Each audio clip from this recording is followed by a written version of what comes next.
सिगाङाव बयखौबो आंनि डिजिटेल बड' इउटुब चेनेलाव बरायग्रोबाय आरो गासै नायगिरिफोरनो आंनि अननाय आरो सिबिनायखौ जासिहरनाय जाबाय। दिनै आं मोनसे गोदान भिडिअ लानानै फैदों। इमारजेन्सि एबा नांथारगौ जानाय समाव नोंथाङा आयुष्मान कार्डखौ माबोरै डाउनलड खालामो बेखौनो दिनैनि भिडिअनि गेजेरजों खालामनानै दिन्थिगोन आं।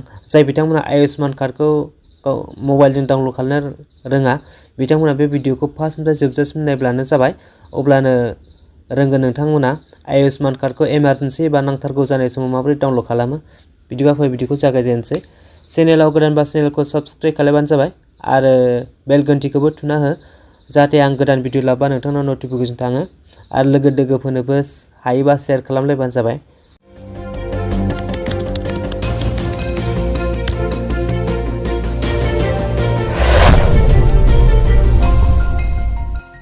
दाना भिडिअखौ जागायजेननोसै।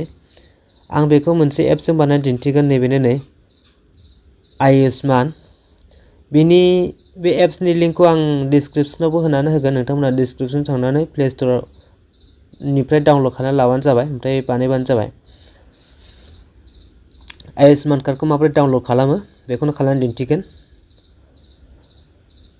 बेखौ खालामबा नोंथांनो मोनसे माबा नांगौ, बेनो जाबाय रेशन कार्ड नाम्बार नांगौ। नैबे लगिनआव थुना होबाय आङो।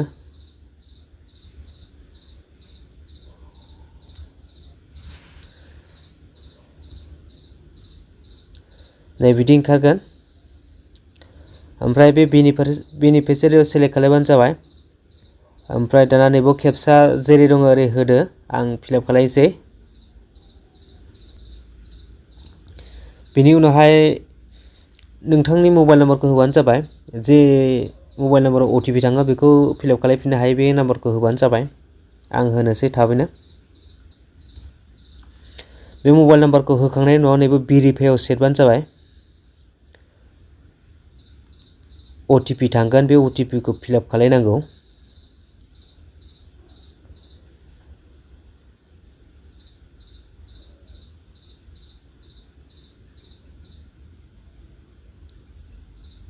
OTPआ फैबाय। आं दाना फिलआप खालामनोसै।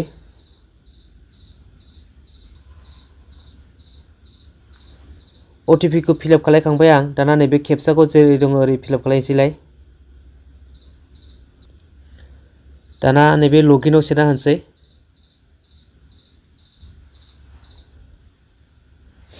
नै दाना नागिरनायनि अपसन ओंखारबाय। नैबेनो पेजआ। नैबे गोजौआव स्किमनि नामखौ सेलेक्ट खालामदो। PMJY खौ सेलेक्ट खालामनोसै आङो। बेनि उनाव नैबे स्टेटखौ सेलेक्ट खालामदो।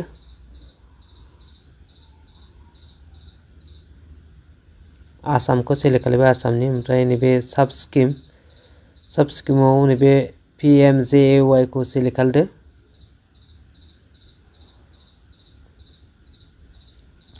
बेनि उनावहाय सार्च बाय नैबो फेमिलि आइडि माने रेशन कार्डल' दं। नै रेशन कार्डल' मोनसेल' अपसन, बेनि गेजेरजों बानायनांगौ। दाना नैबे डिस्ट्रिक्टखौ सेलेक्ट खालामदोलाय। नोंथांमोना गावबागाव डिस्ट्रिक्टखौ सेलेक्ट खालामदो, बबे जायगानिखौ सोरनिखौ डाउनलड खालामनो नागिरदों। ओमफ्राय डिस्ट्रिक्ट सेलेक्ट खालामबाय। दाना फेमिलि आइडि माने बेयाव रेशन कार्डनि नाम्बारखौ थुनांसिगौलाय। आं थुनोसै। बेनि उनाव नैबे खेबसाखौ फिलआप खालामनोसै। जेरै दं ओरैनो फिलआप खालामनोसै।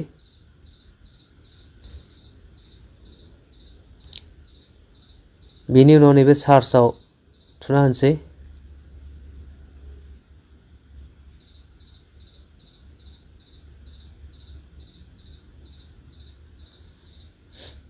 नै ओंखारबाय। बे रेशन कार्डआव 4 मानसिनि दं।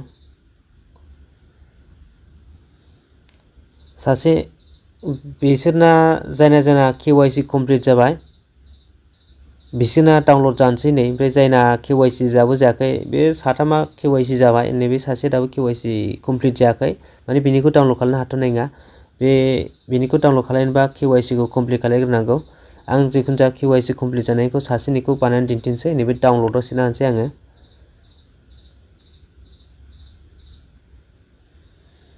दाना नै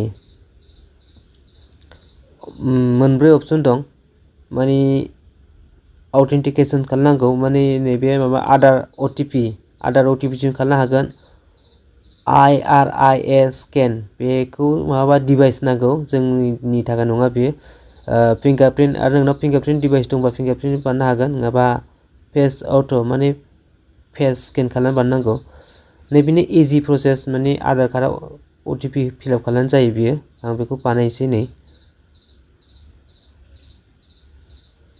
बेखौ सेलेक्ट खालामबाय ओमफ्राय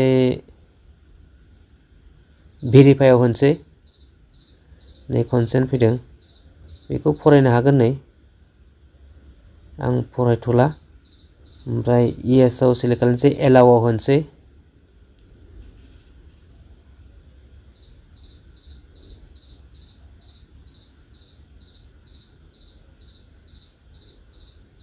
मोननै OTP फैगोन नै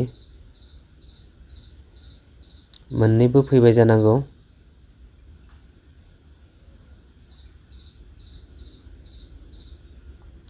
दाना मोनसे आधारनि OTP फैदों ओमफ्राय मोनसे दहाय फार्स्टआव मबाइलनि जे नाम्बारखौ होदों बिनि फैदों नायना होनसै आङो बे नैबे दानि गोजौनिया बे माबासो बियो मबाइल OTP सो बियो दाना आधार OTP दंबावो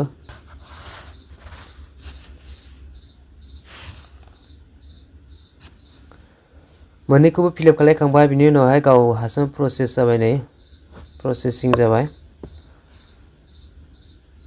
नायनानै होबानो जाबाय मोनसे आधारनि OTP जायो ओमफ्राय मोनसे जे मबाइल नाम्बारजों नोंथाङा दहाय फार्स्टआव बानायदोंमोन बेजों नै कमप्लिट जाबाय खोमा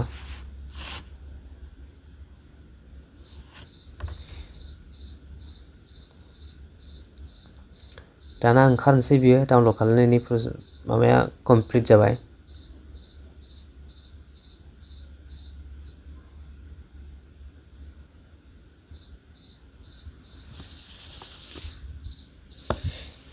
नै जायनिया माबा जादों मा होनो KYC कमप्लिट जादों बिथांमोननिया ओंखारबाय सेटा नैबे गाहायाव डाउनलड ओंखारो नै डाउनलड सक्सेसफुली जाबाय दाना बेखौ नायनानै देखायनोसै नैबेनो नै डाउनलड जाबाय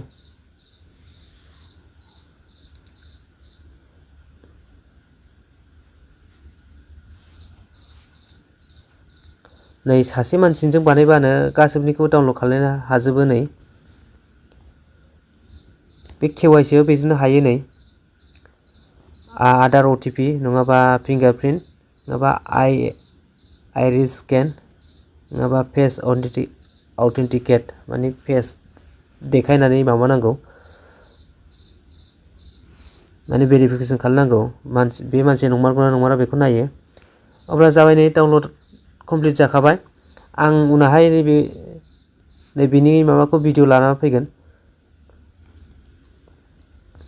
KYC खौ माबोरै खालामो दिनैनि थाखाय एसेनोसै होनबा भिडिअखौ जोबजासिम नायनायनि थाखाय गोजोन्थों थेंक इउ